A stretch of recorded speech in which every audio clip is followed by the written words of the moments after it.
Hey guys, and welcome into the channel. So today we're going to be discussing a hot topic going on in the NFL right now.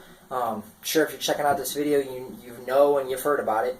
It's a situation that was a thing last season with this exact player, and now again this year is a similar problem.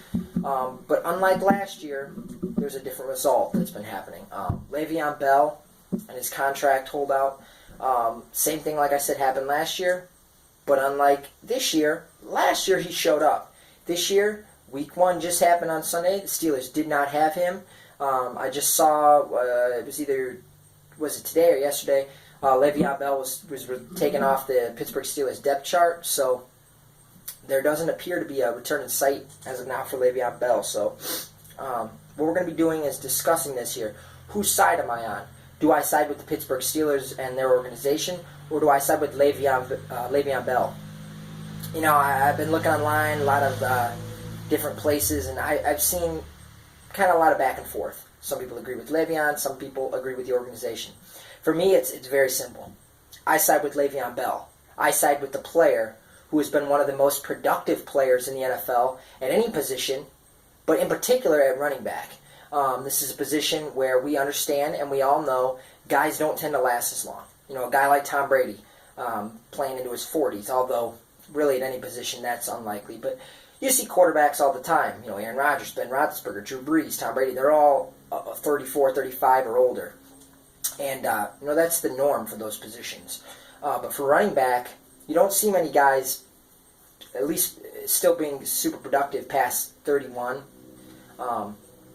You know, so when these running backs come out of college and they're drafted, you know, they only have a certain amount of years typically where they're going to be productive and be top horsebacks who can get big chunks of money. Le'Veon Bell obviously came out, 3-4 years ago. He was a second-round pick. So he didn't, you know, he wasn't a first-round pick, so that impacted how much money he made on his rookie deal. God damn, my fucking nose itches. But these running backs, you know, they come to the league. They're on 4-year rookie, or, you know, they have a 4-year deal where it's a rookie contract where they're making, you know, league minimum money. They're not making much. In a lot of cases, these running backs, and you're seeing it the last few years, guys like Ezekiel Elliott, Le'Veon Bell, Todd Gurley, Christian McCaffrey, Alvin Kamara, these running backs, they're coming to the league and they're ready to be productive, to be top horsebacks who get the ball 20 times a game for their organizations. It's different than some of the other positions. In terms of the fact that running backs seem to be able to go right from the get-go and lead their teams. And they're like, so for instance, all those guys I just named, they're all on rookie deals. They're all top guys on their organization, and they're not making much. And the thing is, in the case of a guy like Le'Veon Bell, he was on his, you know, he was in Pittsburgh 4 years on his rookie deal, where they didn't have to pay him much. He was productive each and every one of those seasons. He was the main guy in their offense. God, fucking nose. Sorry, guys. But then last year, the rookie deal was done. They decided to franchise him. So his 5th year, again, although I believe he made over $12 million last year, so it was, in terms of the amount of money, he made a decent amount. But again, no security.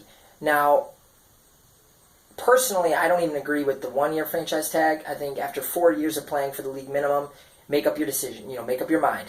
Make a decision. Either give him his long-term deal, give him some sort of a deal more than just a franchise tag. But fine. If you want to do that for 1 year, I don't like it, but whatever.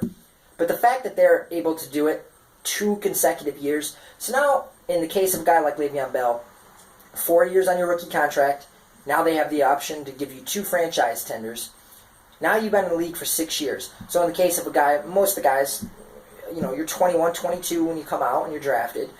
Then 6 years. Now you're looking at being 27, 28 years old by the time you really have a chance to be a free agent. And at that point, a team like the Steelers has ran Le'Veon Bell into the ground, and now at 28 is going to say, well, thanks for the last 6 years. You know, you've been one of the best running backs in the league. You've been super productive for us, but we're going to let you go. Go try to find, you know, somewhere else to get your money. We're going to give the keys over to James Conner now, who we will not have to pay for 6 years, and then we'll do the same thing to him. That's bullshit. I don't blame him at all for being upset. I mean, you look at last season, he had, I believe it was 321 carries. He had 85 receptions, which was second on the team. After only Antonio Brown. My team's the Chicago Bears. If he'd been on the Chicago Bears, he'd probably been their leading receiver. In fact, he would have been their leading receiver. He's a huge part of that offense. He's been a huge part of that organization. And for them to treat him this way, I think is ridiculous. This guy has earned and deserves his money. Another thing, I'm not in his mind, but I know how I would be feeling if I was him. If I was him, and I was looking at the team around me, and I saw a guy like Ben Roethlisberger, who, let's face it, he's regressed. And when we saw it in Week 1 against the Browns, he would throw 3-4 interceptions, he had a fumble, multiple turnovers. But he's not been the same guy for a few years now. Even with Le'Veon and Antonio around him, he's not. You can't count on him on a week-in, week-out basis. He's not a bum, but he's not a top quarterback anymore. You look at that defense, it's weak, secondary, brutal. You got Antonio and you got Le'Veon. That's your two big pieces. Antonio got his big contract. You're Le'Veon, you're looking at him, you're saying, I'm easily one of the top two guys in this team. Ben Roethlisberger's making way more money. There's quarterbacks. I understand they're a huge part of the team. It's hard to win without a great quarterback. But the fact that you got quarterbacks that are trash, like a Joe Flacco, making more money than a guy like Le'Veon Bell. I understand the position argument, but the fact of the matter is, we're not just saying an average running back. We're saying one of the top 2 or 3 running backs in the league. And he can't get a long-term deal. You can't give him a 40-year deal.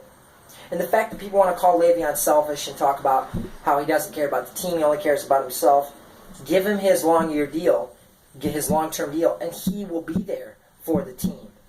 Yes, he cares. I do believe he cares about the team. I do believe he wants to be there with the guys. But he's got to get his first. Fact of the matter is, the way they treated him is crap. And the way I look at it is, if you're on the side of the Steelers organization, that's fine.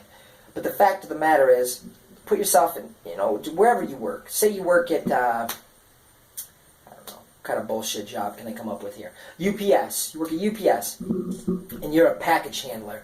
And you're the best goddamn package handler in that entire building. You bust your ass. You busted your ass for 5-6 years. And then you got another guy who, what's another job at UPS? He drives a little cart around the fucking place, the little train-looking thing. I worked there back in the day. But he drives a little train thing around. And let's say he's worked there for a couple years, and he half-ass it. He's not as good at his job. Whether he half-assed it or not, he's not as good at his job as you. But at the end of the day, UPS decides to say, well, look, train driver, in our opinion, you do a more important job. Even though you don't do it as well, you do something that we deem to be more important. So we're going to give you, pretend UPS did contracts. We're going to give you a 4-year contract where you're going to make $40 an hour. And they look at you, you're the best package handler in the entire fucking building, and they say, look, we appreciate your service, you've done a great job, but look, we're going to offer you a one-year deal, and we're going to offer you $11 an hour. And if you don't want that, you can go somewhere else then. They're not going to like that, because you're going to say, I'm the better worker. We both work for this company. Whether you want to say that job is more important than mine, we both work here. I'm better at my job than he is at his job. Give me some fucking security. I don't think he's asking for Aaron Rodgers' money. But the guys should be able to get 3-4 year deal. The fact that they will not do that, I think, is ridiculous. James Conner, it don't matter how good you are, and that should be a sign to James Conner. It does not matter how good he is. And he will not be as good as Le'Veon Bell. I don't think he's a terrible running back, but he is no Le'Veon Bell. They're going to do the same thing to you. 100% they will do the same thing to you. So if I'm a running back that gets drafted by Pittsburgh, I'm going to be weary about that now. You saw what the Cardinals did. They gave David Johnson his 3-year deal. I'm sure Le'Veon probably wanted a little more money than, I believe his was $10 million a year. But Le'Veon Bell hasn't had that major injury like David Johnson just had last year. I think Le'Veon Bell deserves the money more than David Johnson. But you just see a difference in philosophy within the organizations of the Cardinals and the Steelers. I side with the Cardinals organization. I think that is the right way to treat a guy who's been such an important piece to your organization, who's in the prime of his career. It ain't like he's 34. I disagree with it. I feel bad for the guy. Now he's got teammates call him out, which I think is crap. And the fans that want to use the whole, well, James Conner ran for 131 yards or whatever the fuck it was against the Browns. See, we don't need Le'Veon. You didn't beat the Browns.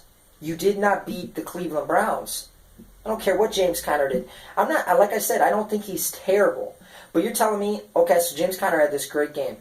If you had Le'Veon to go along with James Conner, you had both of them, then you win. And the fact of the matter is, if James Conner is this good, how good would he look as your backup running back? Especially with Le'Veon, if he does come back this year, he's already made it known he wants his workload to be lessened going into a contract year,